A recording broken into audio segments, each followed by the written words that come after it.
Hello and welcome to a brand new episode of Where Do We Begin? We've got a special guest on today. Goes by the name of Brett Trevor Holman, and he's widely regarded as the second most famous person to grace the Nelspruit Stadium and the Rustenburg Stadium in the 2010 World Cup in South Africa. And he's the second most famous behind my co-host. My co-host is called Jackson. Jackson, how are you? I'm good. How are you, mate? I'm very good. I'm looking forward to showing our listeners this one. Yeah, definitely. Just going back to your quick comment about Rustenburg and Nelspruit. Honestly, I reckon there were so many other players famous than Brett and I. I mean, Brett probably number one. I'll be down the bottom, definitely. But huge amount of players in that World Cup. Can you think of them? Any Ronaldo? No, Ronaldo wasn't in that World Cup. Like Kaká. The Spain team that won it, it's a huge amount of players there.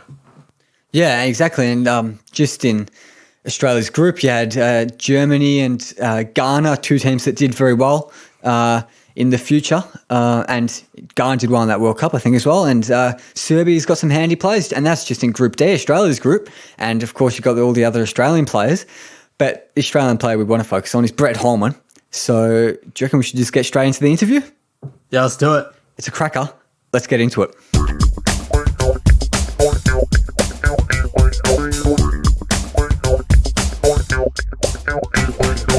Now, I think it's fair to say, if you've listened to the show before, we've had a few people unlucky with the old World Cups. We've had a Scott McDonald and Alex Chidiac, Bree Davey, but Brett Holman, World Cup Australian legend, and fair to say, as a 7-year-old watching the 2010 World Cup, real idol of mine, so I'm absolutely privileged to welcome him to the show. Welcome, Brett Holman. Thanks a lot. Thanks for having me on. How you going, mate? We're in lockdown here, but obviously you're up in the Sunshine Coast. How's it all going up there? It's good. Just the brief chat that I had with you two boys, before, it's you can't imagine what you guys are going through. It must be tough. I think everybody's thinking of Victoria. Of how severe it is down there, and I think heaps of thoughts from I think everywhere in Australia is thinking mainly of Victoria, and hopefully the cases go down really quick, and you guys get back out there and back to normal in a way. Up here it's pretty good. We can't really complain, so I'm not going to indulge into that. I suppose given the fact that you guys are Victorian. Yeah. Okay, so we'll just get into it. You were born in Bankstown in 1984. How was it growing up in the west of Sydney in the late 1980s? It was brilliant. It was, if you look back, if you spoke to me back then, it was just a normal kid, every day outside, mates, older brother, neighbours that you always used to play with. But I suppose if you reminisce and you really look back, it sort of helped me with everything because, Western Sydney was so multicultural and is now. But that held me out with my football and the love and the passion of it because it was everywhere. You had the Greeks, the Crows, the Italians. It was basically in a circle around me in one way. And that was my youth, I suppose, especially the younger years. I was probably the only, probably Australian. Playing in the local club. So it was great. I enjoyed it. Western Sydney was brilliant for my upbringing and yeah, that was my upbringing in a nutshell, I suppose. Yeah, I think lots of people back then knew the sport as wogball. So what was it like you said, being one of the only Aussies with Aussies generations back, the Anglo Aussies being one of the only ones playing football instead of a cricket or an Aussie rules? Exactly. If you look at it, my old man as well, I suppose he was from South Australia in particular, and he ended up moving over to Western Sydney anyway. But he was Aussie rules in cricket, so he was hoping I was going to go down that path. Unfortunately, it didn't. But I suppose the first one before me, in and around there, you had a few boys from Western Sydney. Brett Emerton was there. He started the trend of I suppose being the Aussie or the one who jumps out and he plays at Sydney Olympic in a team full of Greek guys, I suppose. But it was something that I loved. Being involved in a team and it attracted me way more than, I suppose, an Aussie rules. Even though Aussie rules wasn't even big back then in the western suburbs from us, it was football, number one, and I suppose it still is. Yeah, so your junior career, can you tell us a bit more about that? Local club was Enfield Rovers. Charles Palmer was the coach. He's still actually, I think, the sporting or the director of the club down there. I've got contact with him still, which is fantastic. But yeah, I played my youth. It was my local club. It was down the road. We walked up there for training and for games. It was a brilliant area. It's a great park still. That was the introduction of football and the creation of the like and the love of playing, I suppose. And I played there for it would have been about 6 or 7 years. Eventually moving on to sort of like a representative sort of type of club, which was Gladesville Hornsby for a few years, and then after that moved on to New South Wales Institute of Sport. That was sort of like the youth and how I grew up with football. Then jump forward a couple of years, I think you're about 16. You leave school to pursue your professional career in the NSL. Parramatta Power, I believe, was it? Yeah, it was. It was Parramatta. There was a couple of clubs around the area. Sydney Olympic was one, and it was touch and go because that was around the corner. So it was easy for me to get to. It was convenient, but it was just, Parramatta said something to me. The people working there, Dave Mitchell was the coach at that stage who I spoke with, and there was actually a couple of teammates who went the same time to Parramatta Power from the New South Wales Institute of Sport. So we sort of knew each other, and that was that comfort zone where it was like, oh, if we all go, then at least we know each other. So, we won't be alone in the dressing room. And it was a scary thing, and it was a big decision because you had to leave school. And I suppose it was a blessing because it was my way out because I didn't really like school anyway. And it got me out. There was still those little school moments that Parramatta had to offer in terms of education, because you couldn't just go leave school and just go and play full-time football at that stage. There had to be some sort of educational background, which we did. A few little courses, basically meant nothing. But Parramatta was brilliant.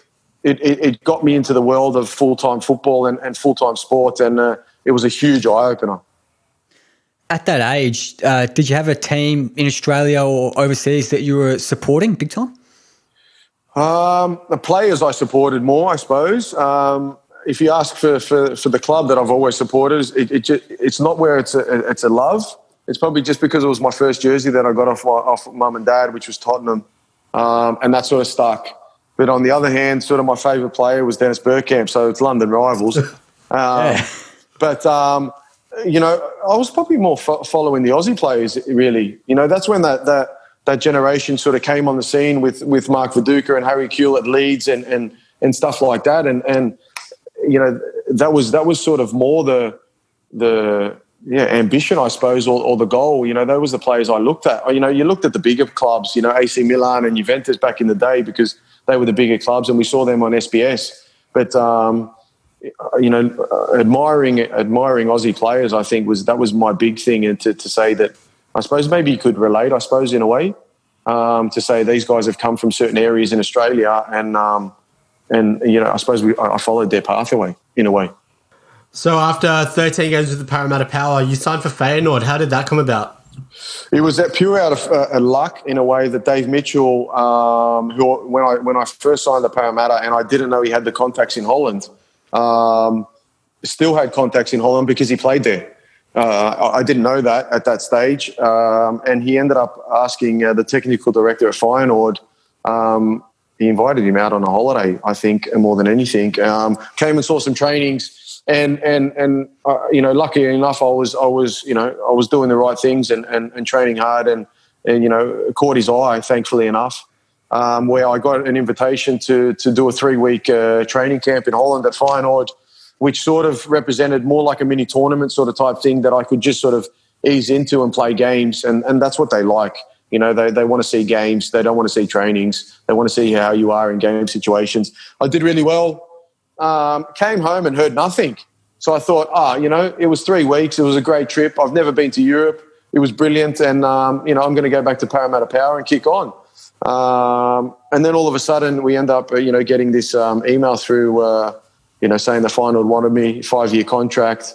And I suppose it was great up until then, and then it just got really real. And then it got very, very nerve-wracking, very scary moments, I suppose, because that it got to that stage where you had to make a decision to leave everybody and get on a plane and go and survive by yourself when you're 17 years old. So it was the best decision I ever made, but it was definitely a scary one. Now, obviously only playing for the one NSL team, I'm not sure how well equipped you'd be to answer this, but do you know how many other Australian clubs had connections overseas at that stage? I'm not sure. Good question. I know the Northern Spirit, but they fell short. They were only involved in the NSL for a while. They had connections with Rangers. I know that was a connection. I'm not sure if you're talking about Marconi and Melbourne Knights. I know that maybe even Melbourne Knights had some sort of connection with Zagreb or something like that, or Hajduk Split. But no. In regards to the connection with Parramatta, I think it was basically the connection of the coach, not the club itself.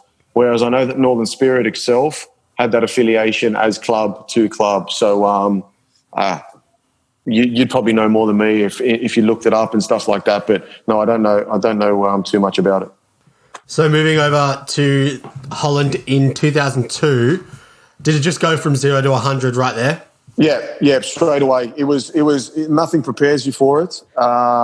Even though you're playing full-time stuff at Parramatta Power, and I had some great role models there. We had the former Socceroo captain at that stage, Alex Tobin, who was still playing. I had good role models. So, but yeah, exactly what you said. You couldn't compare it. There was no preparation, and it took a while to adapt.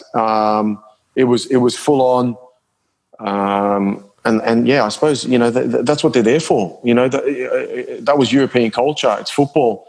And the other daunting thing, I suppose, more than anything is that, they see an outsider coming in and the outsider is about to take one of the I suppose, the local guys' positions. So, they don't like that at all. So it's a little bit hard as well to integrate, to start with. You have to prove yourself a lot, time and time again. And I think once you do that, then obviously you can slowly establish yourself into a certain team. But yeah, the beginning phase was, it's not even months. I would even say the first year or two, it was really hard. Yeah, you touched on it there, and I was going to ask, how much of a thing there, obviously being in the Netherlands, one of the biggest footballing countries in the world, and you're from little Australia, like especially being from Australia, how much is there? Oh, this little guy is going to try to take our place, from a nowhere football country, really. Yeah. I think the only saving grace what I had was Brett Emerton, just because he moved over. Don't quote me. It would have been 2 or 3 years before I went there, and he sort of almost paved a little way for Australians because he did really well there. They won the UEFA Cup. He played a lot of games, so. There was definitely that tiny respect for Australians to start off with, based on the performance that he put in there. So, but look, going back on what you said, it didn't matter. It didn't matter for from Brett Hamilton's point of view. It was still hard, and the players in the dressing room that I ended up rocking up to, it was. Yeah, they're like, we're not letting this little tiny guy from Australia take our position, basically, and we're going to make it bloody hard for him. And that's when you need to have thick skin and know that they sort of can't break you in a way. And you have to dig deep and you have to get through those lows and hopefully come out on the right side afterwards. Do you know specifically why you were recommended to Feyenoord? Are there particular traits? At that point in time, there was a player who was at Feyenoord. His name was Thomas Buffel. He was a Belgium international, and I sort of, if you really look at it, I had that similar type of style. I was at Parramatta Power. I was in behind I think Hamilton Thorpe was the main striker at that stage. But I was sort of like a number 10, a roamer, picking up scraps off a big number 9 and stuff like that. And if you look back, where Feyenoord was placed at that stage when they won the UEFA Cup, they had big Pierre van Hooijdonk as the number 9. Jondale Thomason was the roamer, as they're 10. And I suppose it's one of those things that you have to catch somebody's eye and they have to see something in you. And you have to have that bit of luck where you're performing at the right times to catch those people's eyes, whether they're scouts or coaches or who they may be.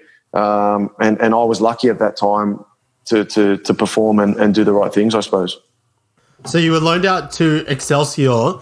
Was that ever discussed with you? Like, Yeah. Did they tell you straight away you're going to be loaned out? Before I even signed, that was the plan from day one, because there was no vision at that stage for me to be able to be a part of Feyenoord 1 basically. And the good thing was Excelsior was it wasn't partly owned by Feyenoord, but it was almost their brother club anyway. So it was in the same city. It was in Rotterdam. It was down the road. What happened with Feyenoord is that they had a lot of people on their books, a lot of young talent who couldn't play for Feyenoord 1. So what they would do is they would slowly push them out to Excelsior. And the good thing about Excelsior was that they were sometimes good enough to be promoted. So they'd be in the first league anyway.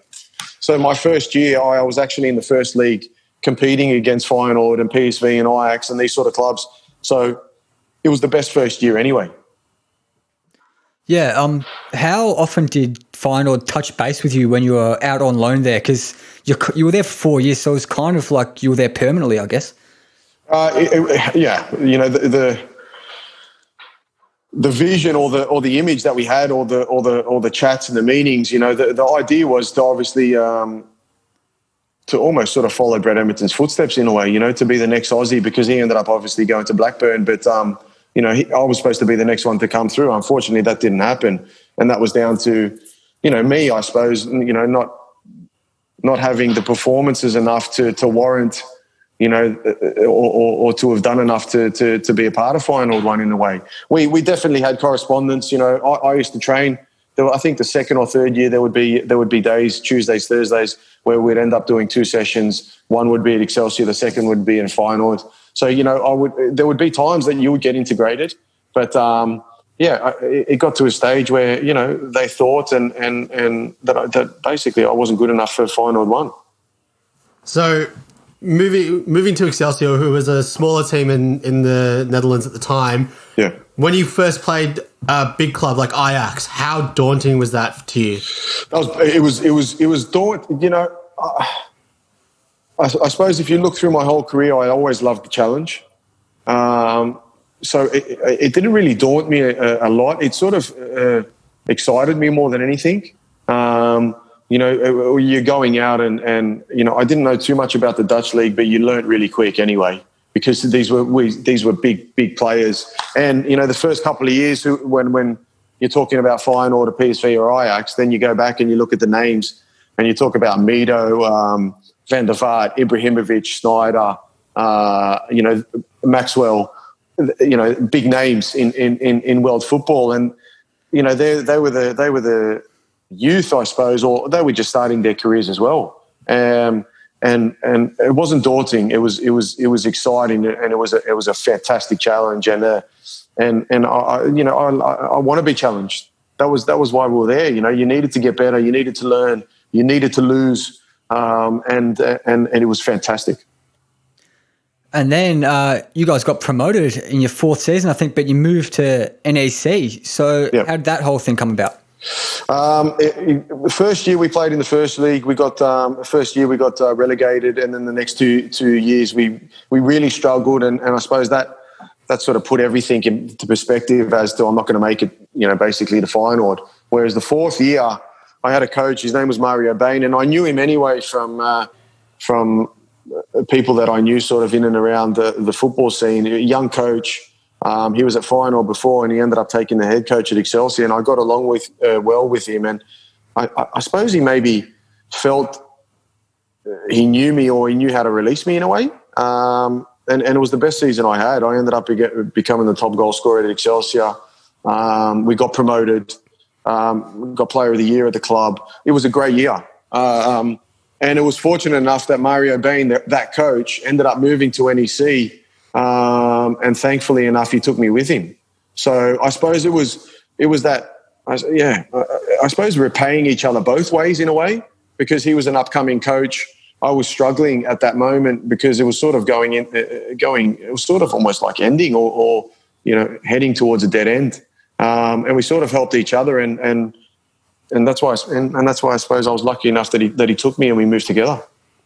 So NEC have a huge rivalry with Vitesse. Yep. How big is that for that club? Crazy. That derby is in the area. You can't compare it to Ajax and Feyenoord, but you can definitely compare the passion of those two. It starts months away already. The fans are getting ready. The fans are at the training field with flares, and it's full on. And sometimes these supporters don't even care if we get relegated as long as you beat Vitesse. So it was that intense. You definitely didn't want to come out and go into the city if you lost. Because they would definitely let you know about it. And also Vitesse Arnhem, it was only 10 or 15 minutes down the road. And they had actually, a pretty good village, but you couldn't even go there because it was just, NEC players, it wasn't heard of, and if you had sort of the hardcore sort of hooligans from Vitesse, if they did find you or saw you, then they'd definitely let you know about it, and you wouldn't want to be there. I believe you finished above Vitesse in both your seasons there as well. We had great. I had 2 years that were fantastic, and time of my life. I met my wife there. The club was amazing. It was a small community club, but it was a big club in a way. So it's sort of hard to compare it to anything. But full stadiums. Passionate supporters. We did really well. I think we even made the Europa League the second year round before I moved. But I really, really enjoyed my time there. Now, NEC is probably not one of the clubs known worldwide, and especially in Australia. So if you're doing a little profile on them, what would you say about them? I'm trying to think. I'm trying to compare them to a cool community club around here. But a lot of clubs would love them. A lot of people would love them because it's a real nice feeling. It's a family club. It's a community club. It's those great days. And I saw it when I was injured a couple of times where the grandfather was there, the father was there, the son was there, the grandson was there. That's how it was, and that was the feeling. You met people down the street, the fans who always used to come and even support you while you were training. Great city, very old city that was struck by the war as well. So, a beautiful city. Really, really, really, good things to say about the whole time. For people, the travellers out there, what's the name of the city? Nijmegen. Nijmegen. It's in the east. It's close to the German border. It's very close to the German border. Nijmegen. Yeah. Good luck. Okay. Then you moved to, after your 2 years there, you moved to AZ Alkmaar. Yeah. With the historic coach Louis van Gaal. How was that? That was daunting. Definitely, that was definitely daunting because you're getting signed by one of the powerhouses in world football. He was the coach of Barcelona. You know what I mean? It's Louis van Gaal. So it was great. The transfer worked. It felt like I needed that step. It was a step up because AZ had a lot of ambition to sort of crack that big three in regards to PSV, Feyenoord, and Ajax. They wanted to really have a go at those three, and that's why they brought in such a huge coach. Massive character on and off the pitch. He was heard everywhere, but it was an honour to play under him, and it was great that I got that move. Yeah, and you had a fairly hefty price tag for an Aussie at the time. I think it was like 3 million euros, around about that. Does that add to the pressure? Maybe a little bit, because they sort of fall back on the transfer fee if you're not performing. But you know what? When you're out there and your focus is on the game and you know the jobs that you need to do and how you need to perform, that doesn't go through your mind really. But yeah, you know, going back on the first thing I said, I think if you're underperforming, that price tag might hang over you a little bit. But it never sort of played on my mind. I'm pretty thick-skinned where I sort of get on with things pretty quick and you know, I'll definitely absorb things, but yeah, I won't let anybody or anyone sort of distract me from the path I'm on in that sense. So your first season at the club, you won the league. How exciting was that to win the Eredivisie? It was great. It was tough in a way because I really wanted to play a lot more, but that was where Louis was one of those coaches where he loved to integrate players and get them to learn his style, where he was always that coach who would always say, you know, be patient.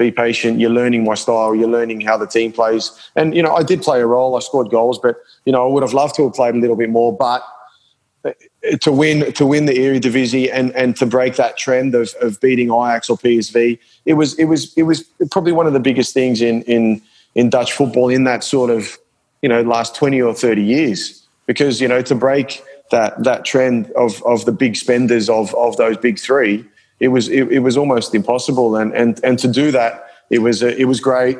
You know, it was so fun. The parties were great, and it was a huge achievement. So you know, I enjoyed it. I enjoyed it. For a team wanting to get amongst the big boys like AZ were, they need to be able to perform in the big games, obviously. And a year or two earlier, I believe for NEC against PSV, man of the match, 2 goals. How much of a confidence booster was that, and how much did that help you in your AZ days? I think, it's a good point, because I think it did put me in a good mind frame, just in general, moving forward, no matter what. After that game, knowing that I could score a goal against any of the big clubs, and that was sort of that first moment where, you know, I played against the big clubs, but I didn't. You know, it was just missing something, and to put in a performance like that when PSV needed it as well, you know, running into the championship, you know, against Ajax and Feyenoord, it was huge, and I think it gave me heaps of confidence. I think for my personal mental state to say, hey, I can really compete against you know, the big boys, and it put me in some good stead going forward. So after Louis van Gaal went to Bayern Munich, yep, the club was taken over by Ronald Koeman, who's now the Barcelona coach. But was he a huge name back then, or just sort of starting out then? He was a huge name as a player in general. Massive player. Everybody knows, you know, a winning goal for Barcelona. What is it, Europa Cup? What is it? I think, yeah, Europa Cup. It was the first Champions League for Barca. Yes. So, you know, big free kick, all that sort of stuff. He had a couple of big coaching roles, but he didn't perform, I suppose. PSV did okay, left, went to Valencia, but got sacked really early. Came to us, obviously, you know, taking over a championship-winning side. Got sacked, I think, you might know, after 4 or 5 months in his first year, which was devastating for him. It was devastating for me because it was almost sort of like that Mario Bain sort of type at Excelsior and NEC. That was the type of person I had, or chemistry I had with Ronald. He was amazing for me. It didn't click with the club or the team, but I was so disappointed that he left. We were playing Champions League in that year. You know, he gave me a lot of freedom and expected a lot from me, and I love that. And I was I was really disappointed that he left, because I thought I could learn so much more of him. Now, you mentioned the Champions League there. What's it like for a team like AZ, who's not really expected by the broader population to do much? What's it like playing against those massive teams like your Arsenal and your Olympiacos in the group stage? It was so disappointing, because I thought we could have got so much more out of it. I think we ended up losing to Standard Luik, or it was a draw that I think almost got us out of it. You know, there was a couple of dodgy results from our side of view where we should have done a lot more against Olympiacos. Arsenal at home, I think we drew and got absolutely spanked at the Emirates Stadium. But, you know, it was great because, like you said, it was a smaller club. Nobody expected much, but we expected a lot from ourselves. And it was disappointing because I think everybody felt that we could have done a lot more, not winning the Champions League, but definitely going through the group stage and shaking it up a bit, because I felt that the performance that we put in didn't warrant the results that we got out of them. So you moved to Aston Villa after your time at AZ. You signed on a pre-contract agreement. How did that all come about? It happens a lot, obviously, when clubs are looking into free transfers and stuff like that. First and foremost, after the last 6 months of your contract, you can sign a pre-contract. So it basically locks up your future, so you know where you're going. And I didn't want to wait around until the summer. I wanted a little bit of security. We had a little daughter just then. My wife was pregnant with our second child, so I wanted that security as well. Aston Villa came along, had a chat with Alex McLeish, and it clicked. Nice guy, real gentleman. It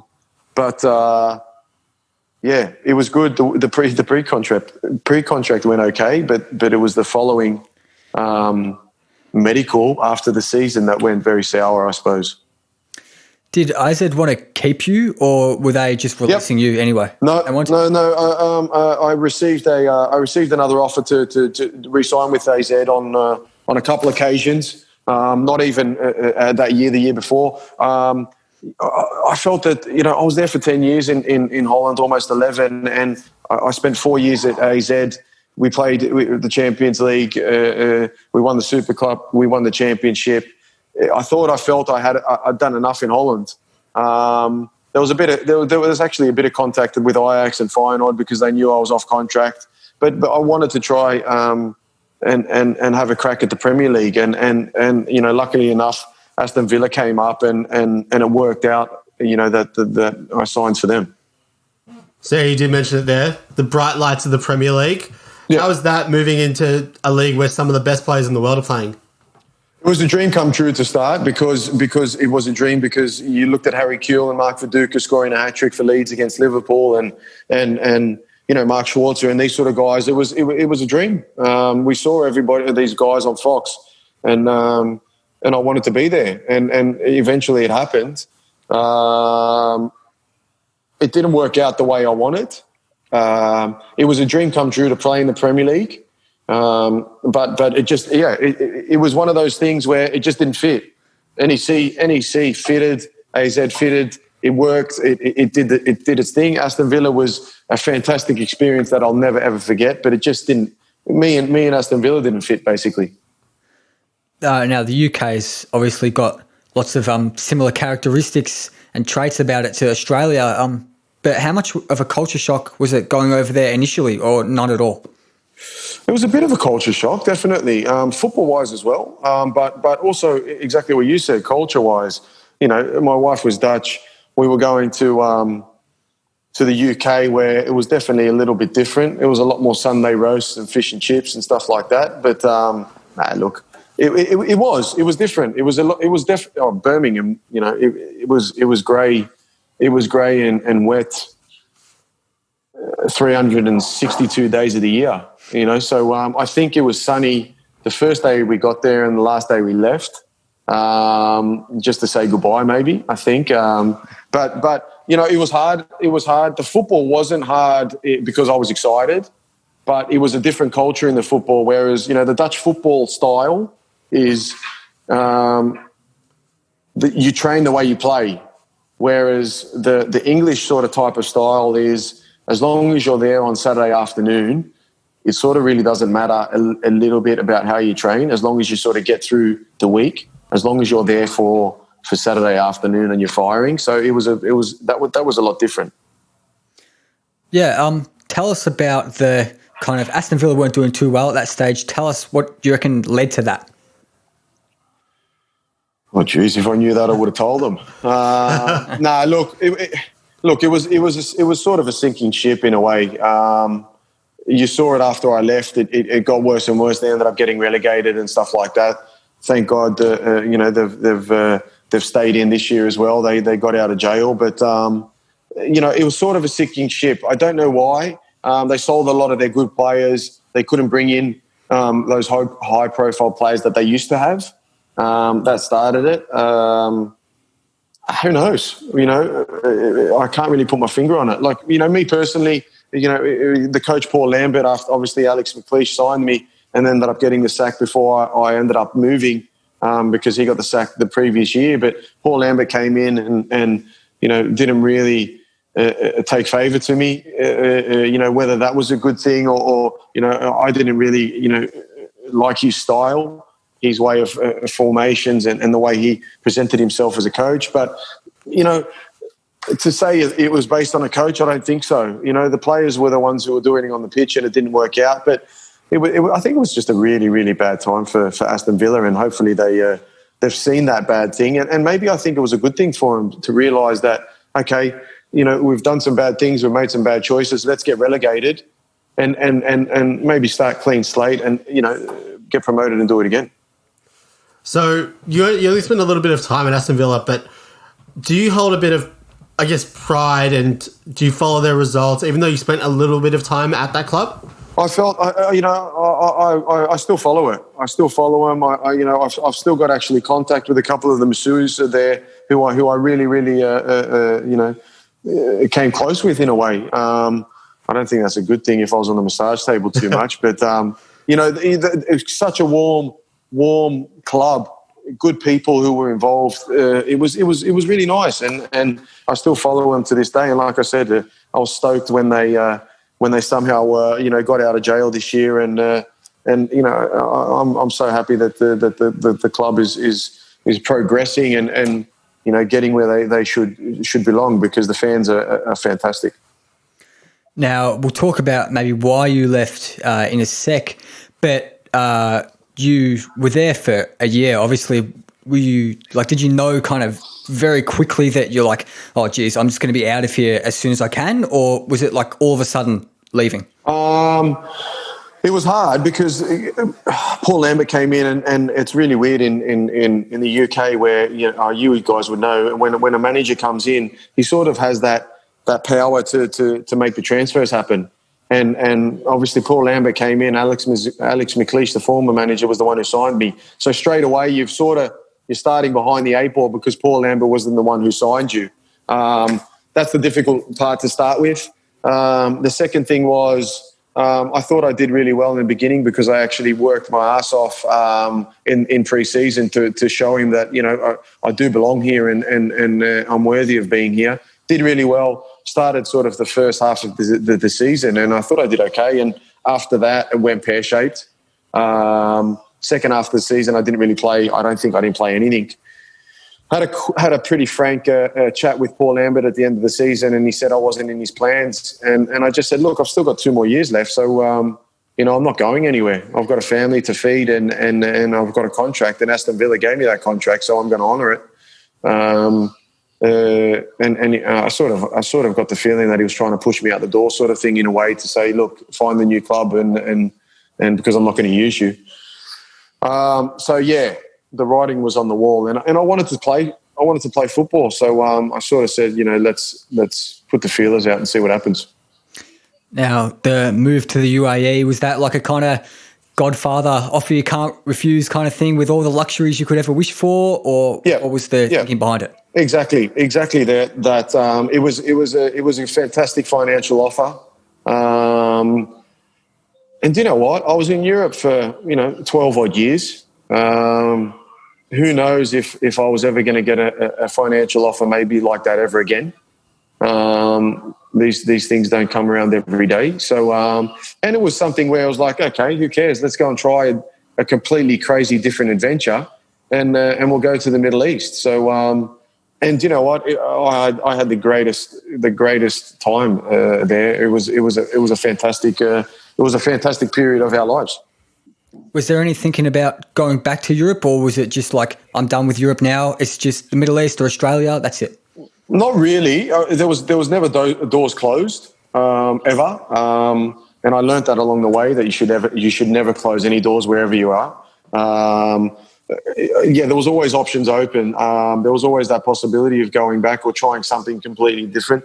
There was definitely talks after I was thinking about moving from the Middle East even in Scandinavia, just to try something completely different, because it wasn't the ambition to say, okay, I want to go and be, playing in Spain, because it wasn't really realistic at that stage anymore, because it was so hard to move from the Middle East to go to, those high profile leagues. I knew that as well. So I was like, okay, I want to be let's look for that adventure sort of type thing where it integrates football plus the adventure for your family as well.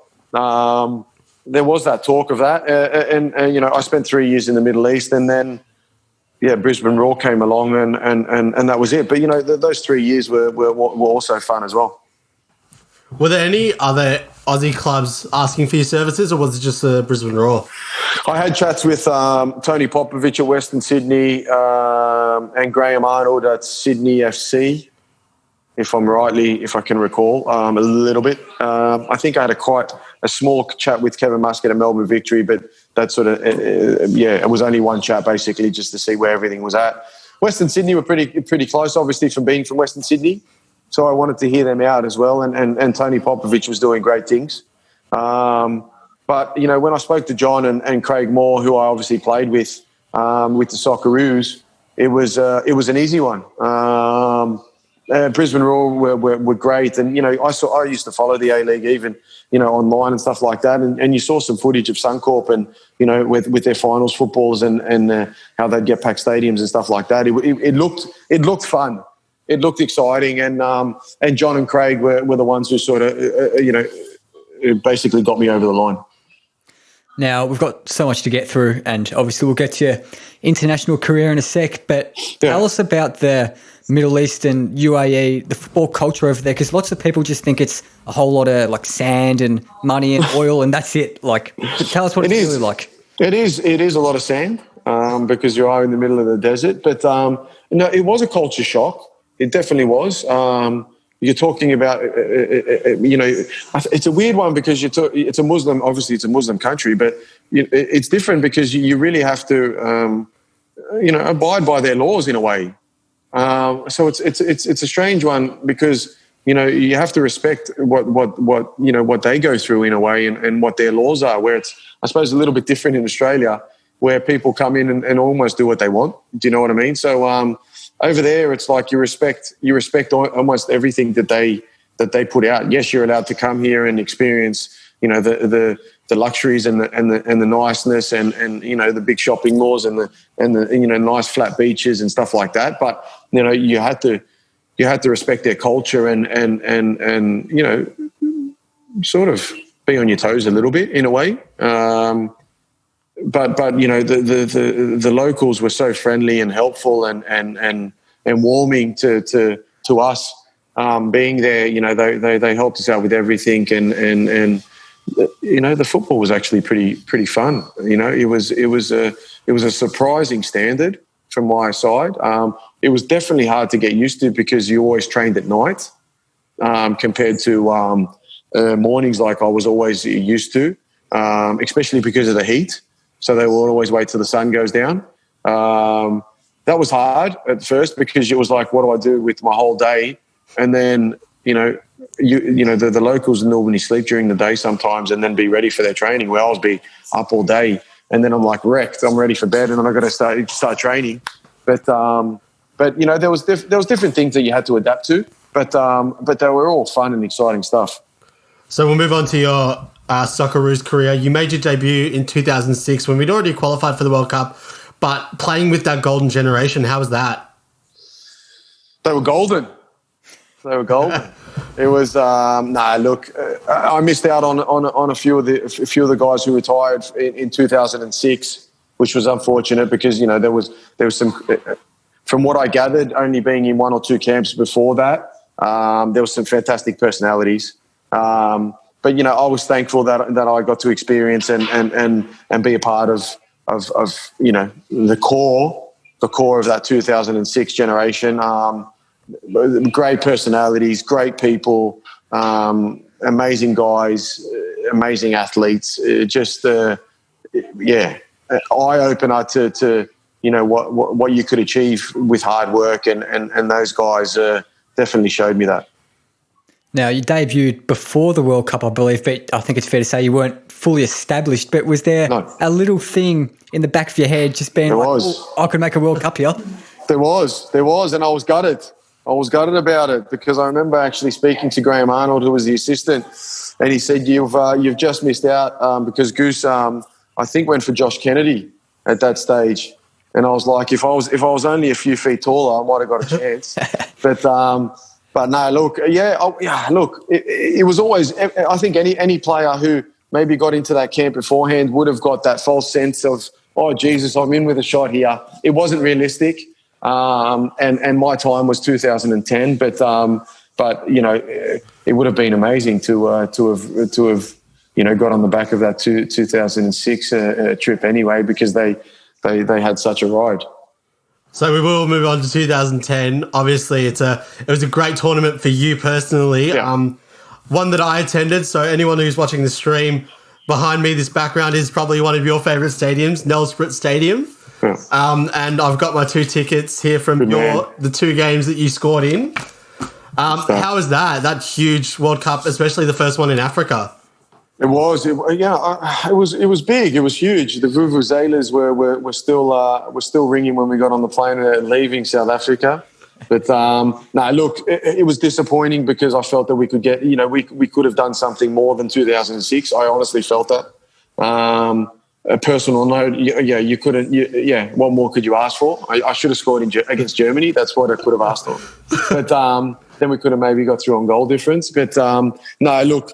I was so disappointed because we held Ghana when we were 10 men, for 70 odd minutes.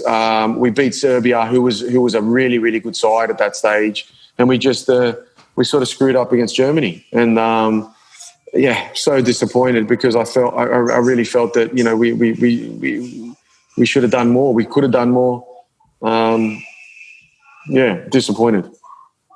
Now, I think everyone knows what we're going to get to with the goals, of course, but just putting that to one side just for a sec. Had you ever been to a World Cup as a fan or anything like that before? No, never. The one, I watched the big one with the USA one. I think it was USA 94, if I can remember. That was the main one I really, really followed, where I think Dennis Bergkamp scored that amazing goal when Ronald de Boer gives that long pass against Argentina. When he traps it, cuts inside, and then puts it in the top corner. That was the first time where I was like, "Oh Jesus, this is absolutely insane." But no, I didn't. I've never seen one live, but yeah, I definitely had the goosebumps of World Cup fever. That's for sure. So, how was it being within the camp? Obviously, they say South Africa is such a dangerous country, and all this. Was it different inside the camp? It was hard. It was hard because exactly what you said. Everybody was well aware, and everybody prepared us almost in a way to say, that you have the negative side of I suppose of South Africa in that sense. I suppose the FIFA would be shooting themselves in the foot if they ever let anything like that happen, where something happened to a player or a staff member or something like that. So the security was on high demand, and common sense, don't be stupid, all that sort of stuff. Just do the right thing. Stay in. I suppose they were hubs as well. If you really look at it, they were hubs in a way where we were. Stay in your hubs and do the right things and focus on what you're there for, and that's playing football sort of type of thing. So after you were knocked out, did you actually get a chance to experience the country, or? I only saw. We were there briefly. I ended up taking a small safari trip with my wife and my mum and dad. I think was still there, if I can be corrected.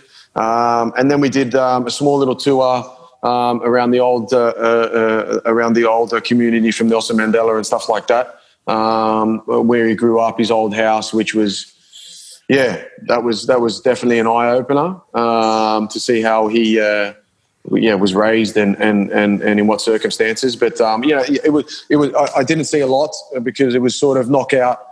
Couple of days, see you later, because you sort of had to go out. The FFA were the ones who organised all transport. But there was a couple of things that I got to see, which I was grateful for. Now, I don't know if you would get sick of talking about it. You've probably talked about it millions of times. But the goal against Serbia, what's rushing through your mind when you're smacking that ball from about 25 meters? I don't get sick of it. I don't get sick of it at all. No, it's look, I've said it plenty of times, and I've said it at the same time over and over again. It goes in the back of my mind. My old man always said, I think it was every single game, if I have spoke to him before the game, have a go, just have a crack. And I was in the form of my life at that stage. I scored against New Zealand before we left on tour to score the winner. Training camp in South Africa, I was just in form. I was hitting the right notes. I felt really fit. Scored against Ghana. I don't think 9 out of 10 times I would ever shoot from that position again. But that's what happens when you're in that sort of form. You do have a crack. You hit it sweet enough. It goes in the bottom corner, and you go absolutely nuts. But it was a great feeling, the best feeling that you could ever experience as a career of football. That you could never experience anything else like that. It was amazing. So how was it being led by, basically being led by Timmy Cahill, who wasn't a striker at that time, but still like the huge player that he was at that time? Yeah, he was immense for Australia. Everybody knows it. He was great. What do you say about him? A role model for everybody in a way. The way he carried himself, how we played through 4 World Cups. Ambassador for AFC now, I think, for the Asian Cup and the World Cup and for Australia. Yeah, what a guy. How many words, how many good words, how many great words. You can't sort of say enough about him in regards to what he did for Australian football, I suppose. Now, I listened to your podcast with Daniel Garb that was maybe out a couple months ago, and Daniel Garb kind of pushed you a bit, and you ended up calling Tim Cahill a bit of a pest. So what makes him Timmy Cahill's definitely a pest. He never shuts up. He's got so much energy. And sometimes, I always used to sit at the back of the bus and he would always be up the back and that was me. I was sort of, I was like, just be quiet sometimes, Timmy, come on, give me a break. He was that type of guy. I think he still is now. You always see, I follow him on Instagram now and the guy's just here, there and everywhere. And it sums him up because he's that type of guy. He's full of beans and then he turns into a pest, definitely. So I've got one last question about that World Cup. Obviously, me being there, I remember traveling out from Johannesburg just in a car with 3 or 4 other of us driving to Rustenburg, and realistically, they didn't plan well because it's crap stadium. The public transport wasn't great. We had to walk a little bit of the way, get on a bus, walk a little bit of the way from the car park. But did you really appreciate all the fans coming all this way and doing that sort of stuff to support you guys? It was. Do you know what? I suppose in one way you almost sort of would love to the World Cup to almost sort of be expanded away, so you can almost sort of cherish those moments after the games and stuff like that, and really sort of mingle with the supporters and because, like you said, that is so.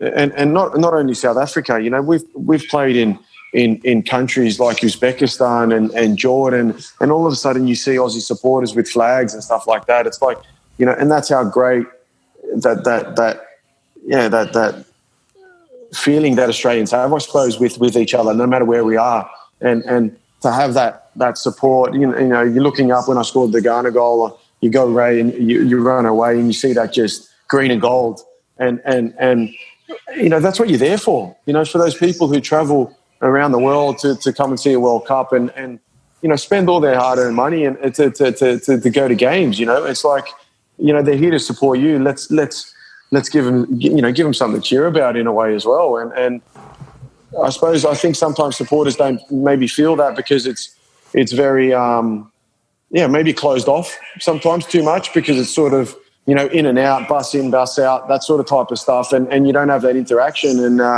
it's a shame because I don't think there'll be one player who wouldn't cherish and really understand how important supporters are, because they actually make that atmosphere and create that almost drive sometimes for players in that second gear to give that little extra 10% and push a little bit more. Yeah, like just to the few countries I've been to, if you just like could hear an Aussie accent in the background, something just like clicks in your head and it's like, Exactly. Oh, this is like one of my people, Yeah, exactly. Seeing thousands of those people in the stands, I just couldn't even imagine. Just amazing. But I think we might move on to I can't really speak for this because I was very young. I would have been just like 7 in the 2010 World Cup, but you were the whipping boy for a while for Australia. How did that impact your mental health? It was hard because it was I couldn't understand it. Like, I didn't read a lot. I wasn't into following all the social media and newspapers at that time a lot. I did see stuff. I did read stuff. It was hard because I didn't understand a lot of it, because I was like, hold on, I'm flying around the world to represent my country. I don't understand that you actually think that I would come here and try and want to perform badly.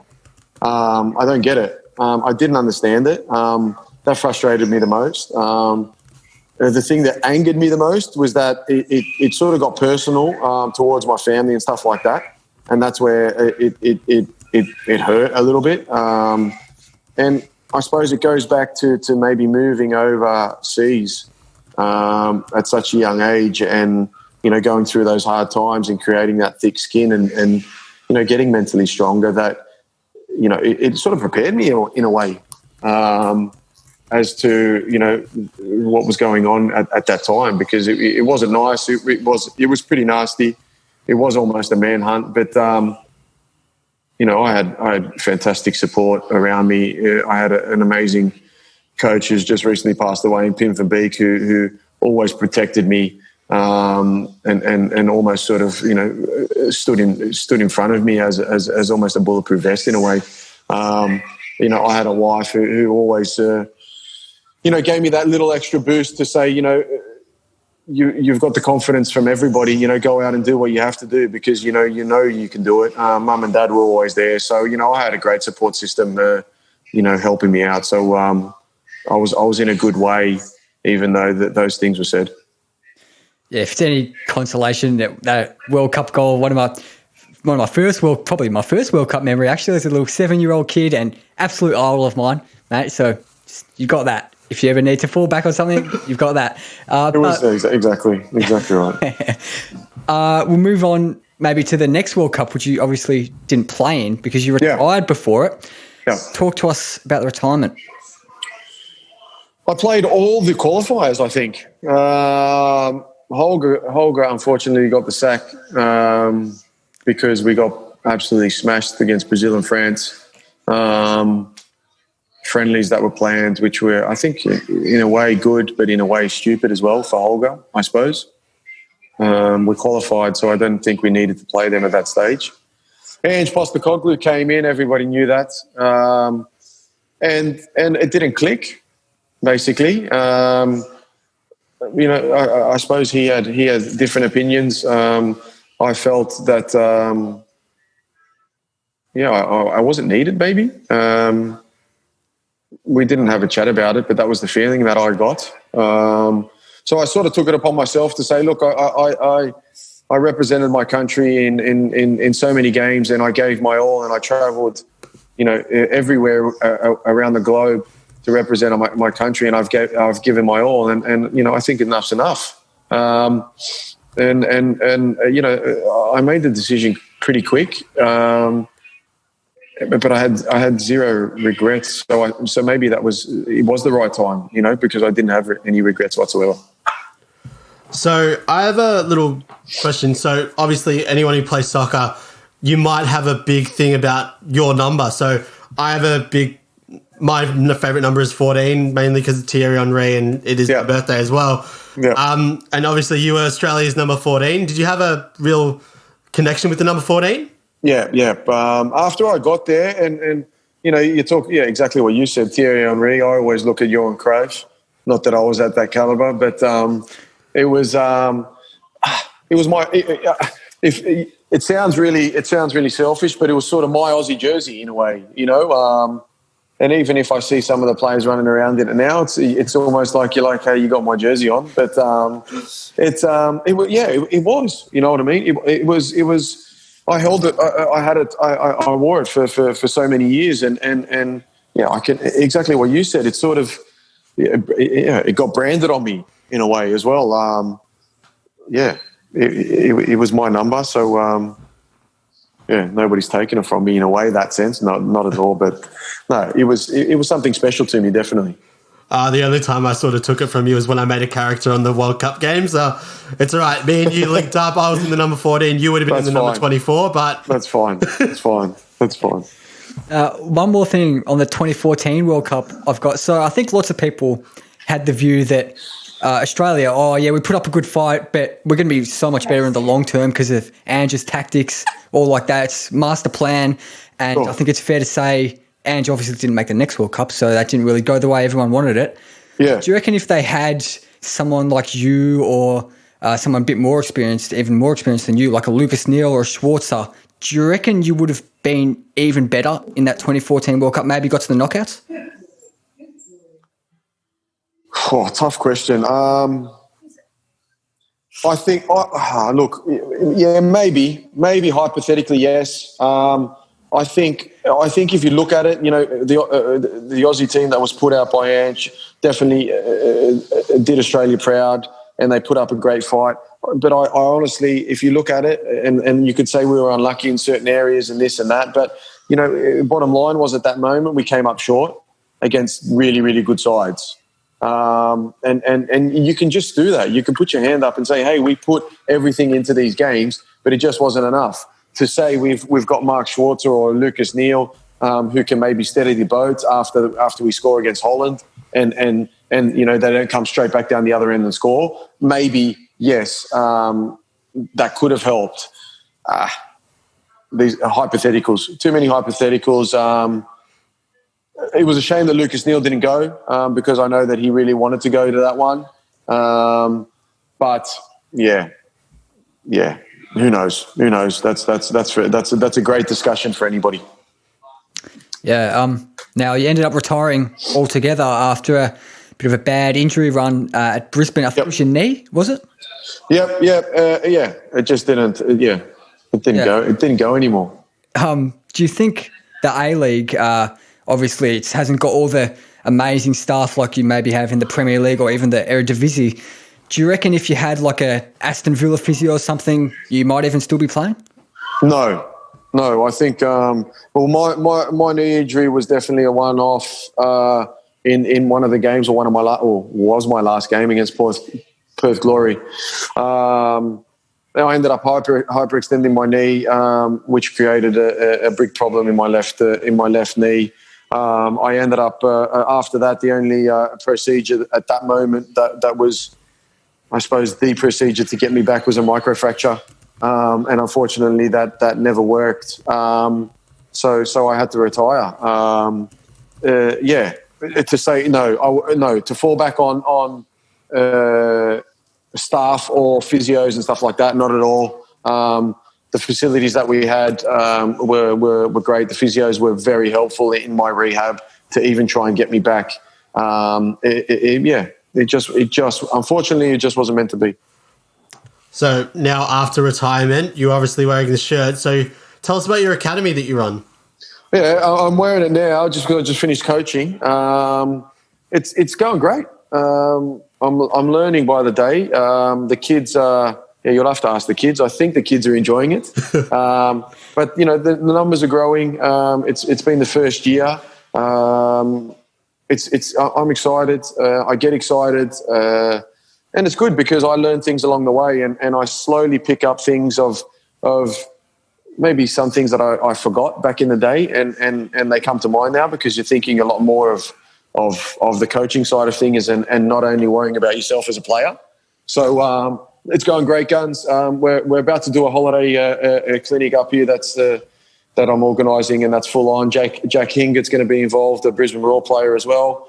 So it's fun stuff. It's exciting, and it's great for me to be still involved in the sport that I love in some sort of capacity. Now, we'll go to a couple of quick listener questions because we've been going for a long time. One from Michael. How does it feel being one of only 6 Australians to have scored a goal in the FIFA World Cup? That's a great feeling. That's a great feeling. It's a pretty special one. If you put it like that. I haven't thought about it like that.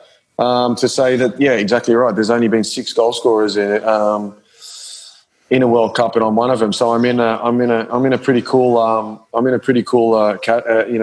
group of players. So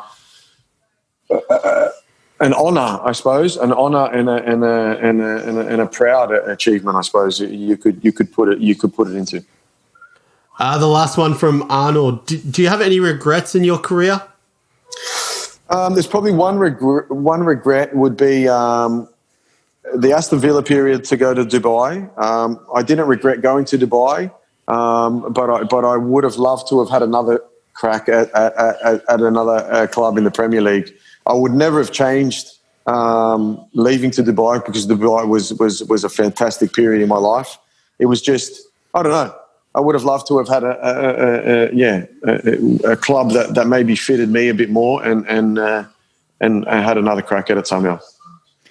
Now, Brett, we've got a very famous last segment on this show. It's you up against Jackson. I'm going to be hosting. It's a quiz. It's a 5-question quiz. I'm in trouble, aren't I? It's pretty general knowledge, but it's stuff that's all vaguely related to your career. Okay.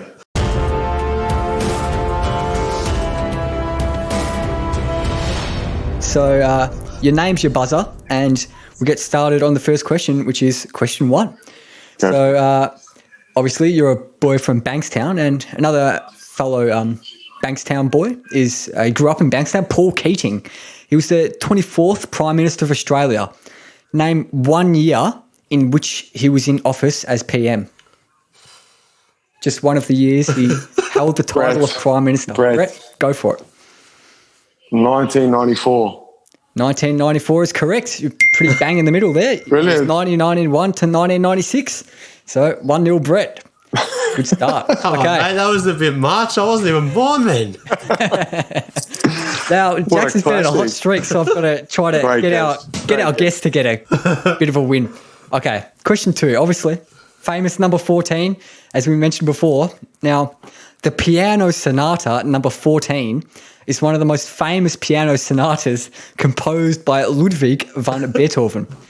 By what name is this piece more commonly known? It's one of the most famous sonatas. No idea. I think you probably would have heard of it. Oh, is it something from? Do I say my name, Brett? Yeah, Brett. Have a go. It was. Is it from Botticelli? Is it? What's his name? It's Beethoven. No, it's not. No, Beethoven. Beethoven, yeah. Oh, it's not. It's not. Oh, mate, no idea. No, I've got no clue either. Have you heard of Moonlight Sonata? No. You haven't heard of that? Oh, geez. Well, I'm not much of a classical musician, but I'm geez, I shocked. thought it was common knowledge. Anyway, question 3. So the first syllable of your last name, obviously, hole. One of the most famous holes in the world, the Grand Canyon. So a closest to the pin question here. How deep is the Grand Canyon? Oh, my God. Closest to the pin. How deep? Jackson. Jackson, have a crack. I'm just going to have a crack 100 metres. 100 metres? Okay, what do I want? Wow. 150. Okay. This answer, it seems like way too big. I might have to double check this, but it's 1,857 metres. Deep. Apparently. Yeah, right. Don't fall down the Grand Canyon, I'd say then. Yeah. That's listeners, you might want to double check that because that was on Wikipedia and maybe someone's done a dodgy edit there. We'll find that. Well, I'll have to check that one as well. I'm going to check that up later. Brett got the point there, did he? I think. I'll check that up. I was closest. Yeah, definitely closest. Yeah. Close is a strong word there. But anyway, we'll move on to question 4. And so we did the first syllable of your last name, hole. Now the second syllable, man. So The political party, MAN, it obviously stands for something, is the oldest political party in its country and is headquartered in Ulaanbaatar. From which country is the political party of MAN? Central Asia. What are you doing to me? Central Asia. I'll give you that clue. Central Asia. Jesus. Kind of East Central Asia. I thought you said this was general knowledge, Harper. This is what is this? I didn't say it was common knowledge. It's just like, this would be a geography musical geography. East Asia. It's a landlocked country. Can you say the city again? The city, Ulaanbaatar. That's the capital city of that country as well. Ulaanbaatar. Ulaanbaatar. Oh, I can give you another clue. They're famous for their kind of nomads in this country. Nomads? Or Jackson? Jackson? Oh. Is it Nepal? It's not Nepal. Brett, do you want to have a go? Jackson's buzzed out now. I would have no idea. What's next to Nepal? See, Emma. I have no idea. I'm out. I've got no idea. The answer is Mongolia. Mongolia. There you go. And it stands for... I would never have got that. It stands for Mongol Aradin Nam, which translates to the Mongolian People's Party. So yeah, nice. There you go. Lovely political party. Brilliant. Any of our Mongolian listeners, big shout out to them. Question 5. It's our 5th and final question, but Jackson's still in it because it's a who am I question. So we're going to go down from 5 points. Who am I? All the way down to 1 point. Where I'll give you some clues for each level of points. And once you've buzzed in, you can't buzz in again until the other person gets it wrong. So get that, guys? All good? Got it. Okay. Got it. First question. You were born on the 27th of March. Is that correct, Brett? Yep. Okay, that's good. Got that right at least. So for 5 points, I was born on the 27th of March, 1986 in Gelsenkirchen. In where? Gelsenkirchen. I'll move on to the 4-point clue. I'm a footballer, obviously soccer player, association footballer, who's played 92 games for my national team. Born in 86 in Gelsenkirchen. Brett. Brett, he's going early. Going early. Lucas Podolski. Lucas Podolski is incorrect, I'm afraid to say. But I'm going to go to the 3-point clue, and Jackson needs to get it here if he wants to win it outright.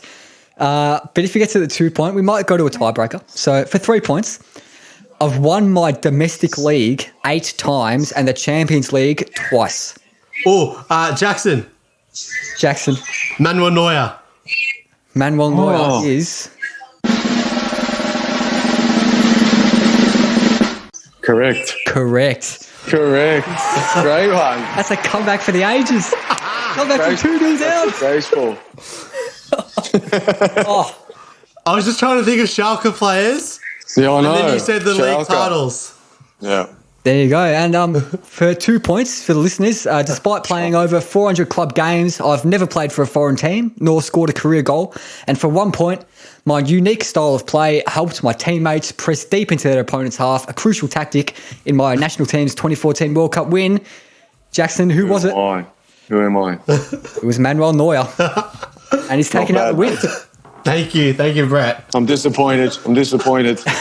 Brett, we've been going for a long time, so I think we better leave it there. Say thank you to our Facebook Live watchers, and we'll end the stream there.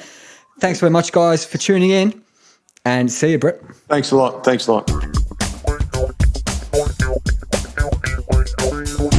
And we're back. How good was that, Harper? Oh, Jackson, that was really, really good. I bet all our listeners thought the same. Great episode. What did you think? Yeah, no, definitely. Great, interesting episode. Great to hear a tale from a former Socceroo and how he got to that level. Great to learn about the Dutch League. Big fan of that. So, Yeah. Dutch League, Great League, and his experience in the Premier League as well, and in the Middle East and the UAE. That was really fascinating, and his Socceroos ventures. Lovely guy, and he's got a really interesting story. So make sure you suggest this episode to all your mates if you enjoyed it, or even if you didn't enjoy it, see how much your mates hate it if you hated it. But Jackson, we're doing a nice new little social media venture in the next few episodes, or maybe longer than that. What are we doing? Yeah, so as people who listen would know, we used to do a sort of topic and discussion after our episodes.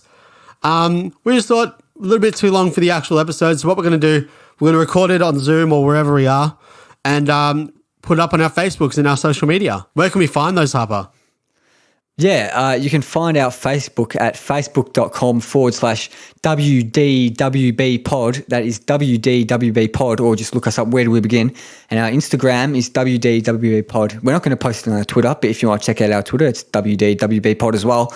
And we also had a Facebook Live with Brett Holman. So big thanks to all those guys who tuned in on Facebook. So what is our outro topic going to be for today, Jackson? Yes, the topic which will be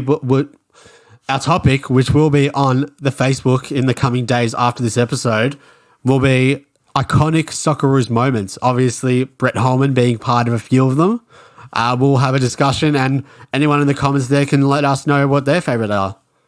Yeah, iconic moments. And if you're listening to this, unless you've got exclusive early access, it will be out right now on Facebook and Instagram. So go check that out. Make sure you give us a follow as well to keep up to date with all the episodes. Give us a review on iTunes or Apple Podcasts or wherever you get your podcasts. 5 stars, please, even if you hate us. And recommend us to all your mates. Feel free to get in touch via email. Where do we begin pod? gmail.com. Patreon as well, if you want to hop on that, patreon.com/WDWB pod. But I'm going on a bit here, Jackson. So we've got some music today, I believe. Is that right? Just before the music, as people know, we are a very small podcast. So if anyone has any links to someone we might be able to interview, get in touch. Let us know. We always try. We email and Instagram DM as many people as possible. But if you know anyone who is of famous stature that we can interview in the sports realm, let us know, and we'll try and get in contact with them. Even if you are someone famous, let us know. I believe Joey Danaher listens to the podcast. Oh, definitely. So, big shout out to you, Joey, if you're listening. Socks up, definitely. But should we get into the music? Yeah. Who have we got on this week, Harper? Yeah, so in WDWB Extra number 1, which was probably released a couple of months ago now, we had a couple of guys from the band White Bonsai. So we had Adam and Dylan on, and they just happened to release a new single.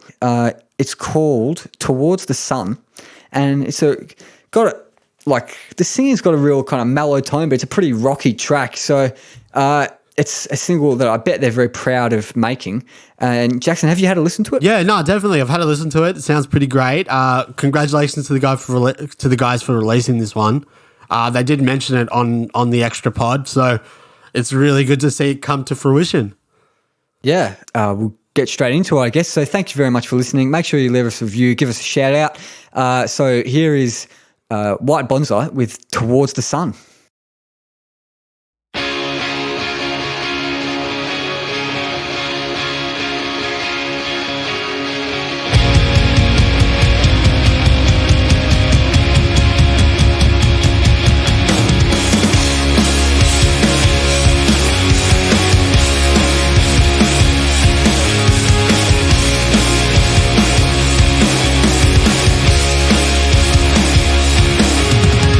Teardrops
share